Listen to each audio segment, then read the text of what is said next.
أعوذ بالله من الشيطان الرجيم بسم الله الرحمن الرحيم وقال الملك ائتوني به فلما جاءه الرسول قال ارجع إلى ربك فاسأله ما بال النسوة اللاتي قطعن أيديهن إن ربي بكيدهن عليم.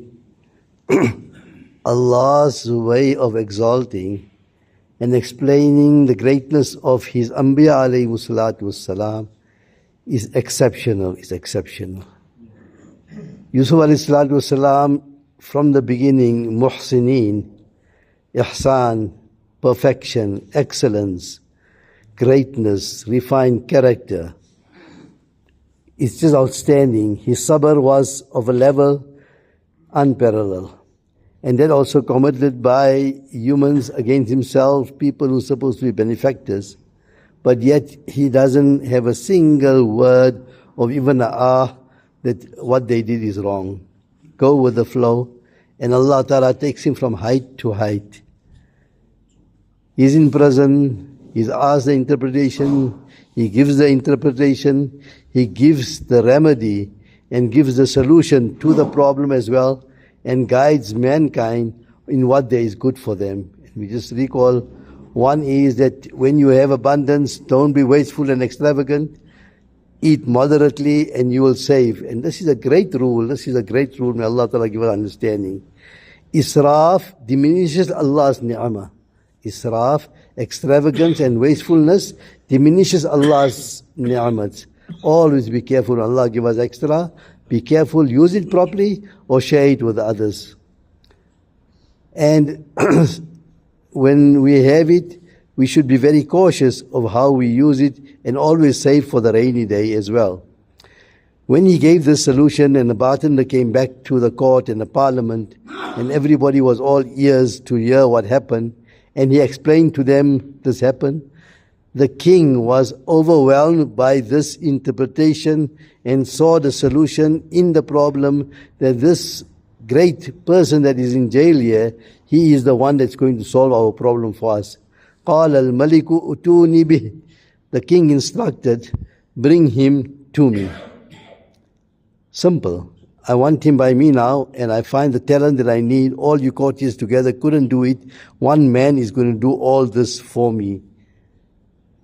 فَلَمَّا جَاءَهُ الرَّسُولُ. Look at the excellence of Sayyidina Yusuf ala nabiyyina wa alayhi salatu wassalam. When the messenger comes to him and say, the king is inviting you to come out of jail and come to his court. فَلَمَّا جَاءَهُ الرَّسُولُ قَالَ ارْجِعْ إِلَىٰ رَبِّكَ. Yusuf alayhi salam say, hold it. I'm not here in prison because of a crime committed by me. I'm totally innocent. I'm not guilty of anything whatsoever. And I can't leave this place here with that blemish on my name. It is very crucial that I be cleared totally of any blemish, of any mark on my character, and I cannot accept it. I must be clear, totally clean. And this is a great lesson for us as well as the Ummah of Nabi Kareem sallallahu alayhi wasallam.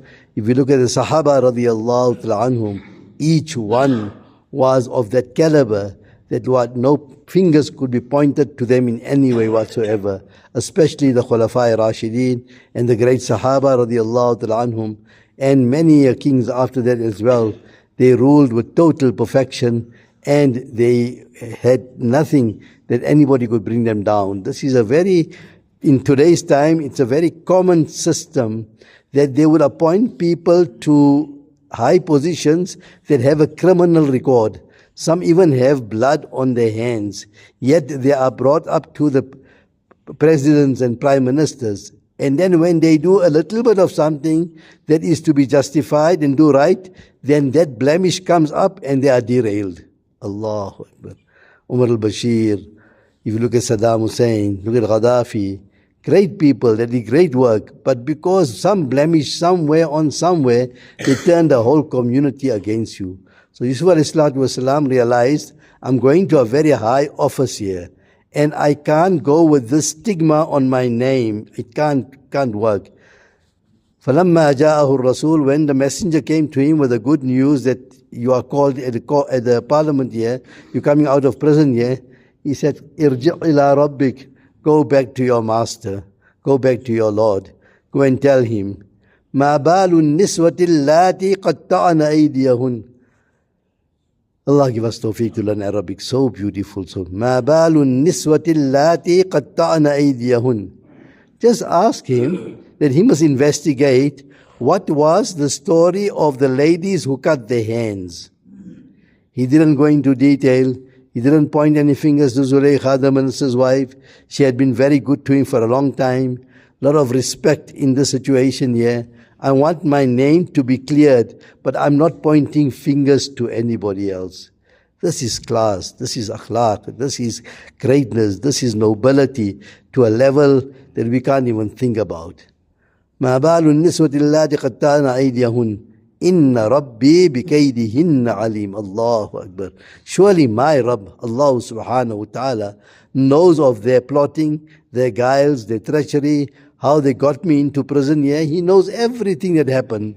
But I'm leaving it there. I want the king to find out for himself here before I come out of prison. I can't have a stigma on my name. In this, there is a very subtle invitation to the king that my Allah knows everything. So if we're going to do things in future, it's not going to be to your parliament's rules, but it's going to be what my Allah subhanahu wa ta'ala says. May Allah ta'ala give us tawfiq to appreciate this, to inculcate these sifat in us as well, to be upright, to be good, to be clean, to hold high office. This is part of nubuwwat, part of nubuwwat. It's not against nubuwwat. It's not, to go into political high ranks is not against Sharia, is not against Islam. It is actually proper deen that we have those positions so we don't have what's happening in Gaza. May Allah Ta'ala grant us tawfiq to have those collectively. Inshallah, Allah will bring the whole world to this understanding that the Muslim countries and Islam stands together and Allah's world stand high. Ameen.